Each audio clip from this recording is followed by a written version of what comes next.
at the end of it all, I realized who was being fake, who was gossiping about me, who was doing things behind my back. It always came out. Hey guys, it's Ashley, and I'm back with another video. I wanted to jump straight into this topic because I feel like it's very important. And it's also something that I've been through in my life many, many times, even with people, close to me. So the topic is really just being grateful for your spiritual team and being grateful to God that the people in your life that do not have the best intentions, that are hidden enemies, people that are willing to hurt you, that they have been exposed. And I wasn't always in this mindset where I felt grateful for someone who may have hurt me or may have betrayed me and things like that. But I've gotten to the point in my life where I realized that God and my spiritual team, they really orchestrated a lot of situations in my life to let me know who people were, who they really were deep down. And some situations may have been chaotic, some were not as chaotic, but for the most part, at the end of it all, I realized who was actually for me and who was actually against me, who was being fake, who was gossiping about me, who was doing things behind my back. It always came out, and I am very grateful for those exposures. And I'm not saying that stuff like that doesn't hurt or stuff like that is like, when it happens, I'm immediately like, oh God, thank you. You know what I mean? I don't want to make it seem like I'm just like, I'm not at that point yet where things happen and I'm just like immediately okay with it. But I do get to a point where when God works in my life, it may take a couple weeks or, it may take like a month. And then I look back on the situation. I'm like, okay, I see why you had it happen that way. Or I see why it had to happen, period, because that had to be exposed.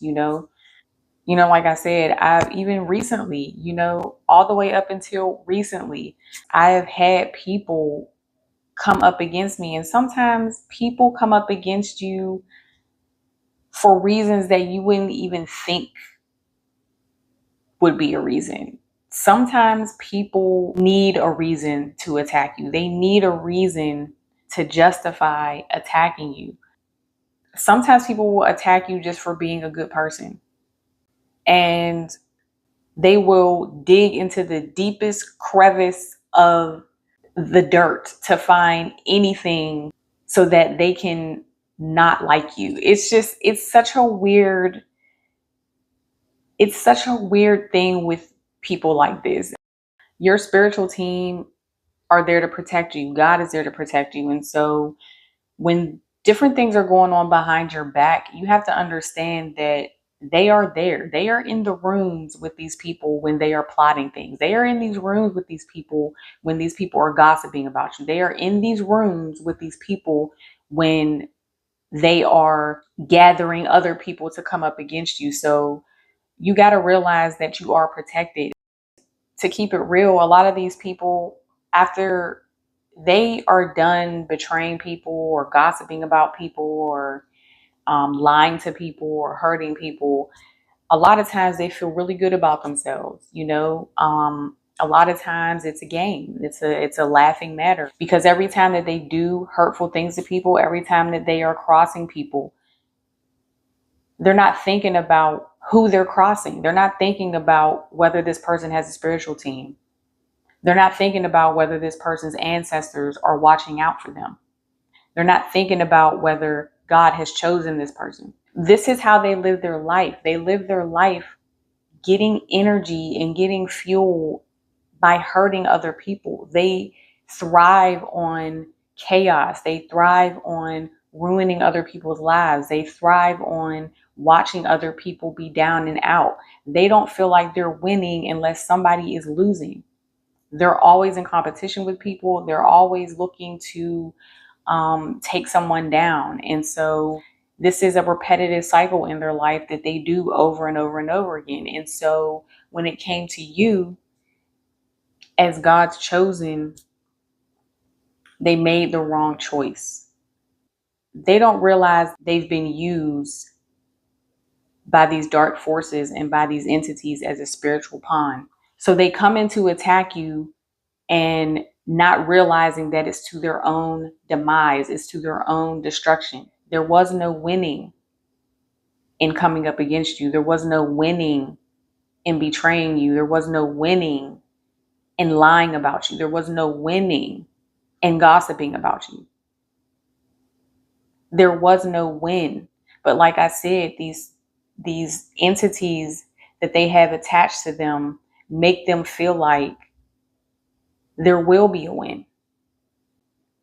Whoever was in your life that you found out was not good for you or didn't have good intentions toward you, or whatever you found out about someone that was close to you, whatever you found out, whatever they got led into exposing about themselves, be grateful that it was exposed to you, because now it just lets you know how to move now. Now you know who this person is, and that is the best weapon that you can have against someone, is knowing who they are, because they could never come back around to you again and show you anything different. Once you see somebody for who they are, you have the advantage. Once you see somebody for who they are, you're the one with the ball in your court, because now you have the choice to keep them out of your life. I also want you guys to realize that it's not your fault. Don't ever think like, oh, I should have seen that, or, even if you did have like a sneaking suspicion that, somebody was a certain way, or you might have had like your intuition was nagging you like, this person's strange, or this person's talking behind my back, or sometimes we do have those different things that tip us off to like, I don't know, this person seems like they're up to something, but it doesn't always happen the way it's supposed to. You don't always get people out of your life in time, and sometimes we don't always go with our gut, or you want to give people the benefit of the doubt, and so you kind of just sit back on it and wait and see. But either way, it's not your fault. It's not your fault that somebody doesn't have the decency to be a good person. That's not something you can control. And so, it's just on my heart to say that, to let you know that it's not your fault. Thanks for watching the video, and I'll see you guys in the next one.